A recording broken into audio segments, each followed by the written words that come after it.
Hi అండి. ఈరోజు high neck blouse cutting చూద్దాం. సో ఫస్ట్ వచ్చేసి మనం నార్మల్ బ్లౌజ్ ఫోల్డ్ చేసినట్టుగా చేసుకోవాలి. ఎడ్జెస్ సమానంగా ఒక మార్క్ వేసుకుంటాం. సో ఇప్పుడు వచ్చేసి మనం బ్లౌజ్ లెంత్ తీసుకుంటాం. సో ఈ బ్లౌజ్ లెంత్ వచ్చేసి ఒక 13.5 ఇంచెస్ బ్లౌజ్ లెంత్ వచ్చింది. అదే 13.5 ఇంచెస్ దగ్గర ఒక మార్క్ వేసుకుంటాం. సో నెక్స్ట్ వచ్చేసి ఇటు సైడ్ కూడా ఒక మార్క్ వేసుకుంటాం. ఈ రెండు మార్కుల్ని కలుపుకుంటూ ఒక లైన్ వేసుకుంటాం. సో ఒక 1/2 ఇంచ్ ఎక్స్ట్రా పైన కూడా ఖర్చుకు తీసుకుంటాం.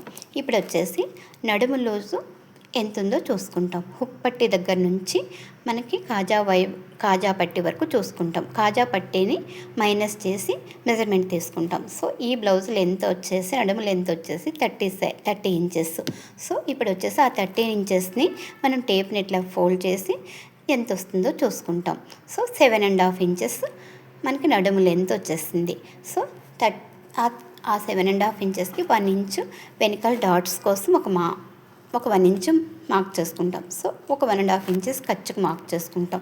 సో ఇప్పుడు వచ్చేసి మనము నెక్స్ట్ వచ్చేసి చెస్ట్ లూజ్ వచ్చేసి నడుము లూజుకి ఎంత ఉందో దానికంటే ఒక 2 ఇంచెస్ కలుపుకొని చెస్ట్ లూజ్ మార్క్ చేసుకుంటాం. 9.5 ఇంచెస్ చెస్ట్ లూజ్ వస్తుంది. సో ఇప్పుడు వచ్చేసి మనం ఆ రెండు లైన్స్ మార్క్స్ని కలుపుకుంటాం. ఒక 1.5 ఇంచు ఖర్చుకు తీసుకుంటాం.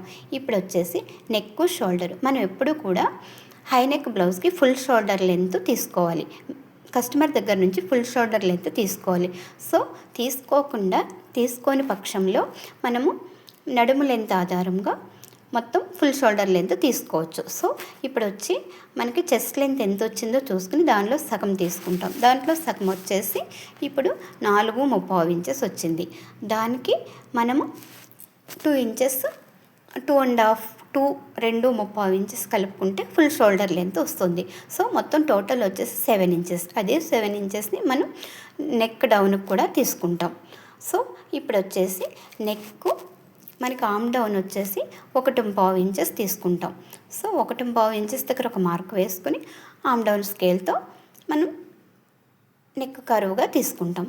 సో ఇప్పుడు వచ్చేసి షోల్డరు నెక్ ఫస్ట్ వచ్చేసి మనం నెక్ మార్క్ చేసుకుంటాం. ఇది చిన్న సైజ్ బ్లౌజ్ కాబట్టి ఒక 3 ఇంచెస్ మార్క్ చేసుకుంటాం. 4 ఇంచెస్ వచ్చేసి షోల్డర్ మార్క్ చేసుకుంటాం. సో ఇప్పుడు వచ్చేసి బ్యాక్ డాట్ కోసం మనకి చెస్ట్ వాపు ఎంత ఉందో చూసుకుని ఒక సగం మార్క్ చేసుకుని ఒక 4 ఇంచెస్కి ఒక మార్క్ చేసుకుంటాం. సో ఇప్పుడు వచ్చేసి ఒక 1 ఇంచు ఒక 1/2 ఇంచ్ అటువైపు ఇటువైపు మార్క్ చేసుకుంటాం. సో ఇప్పుడు వచ్చేసి మనకి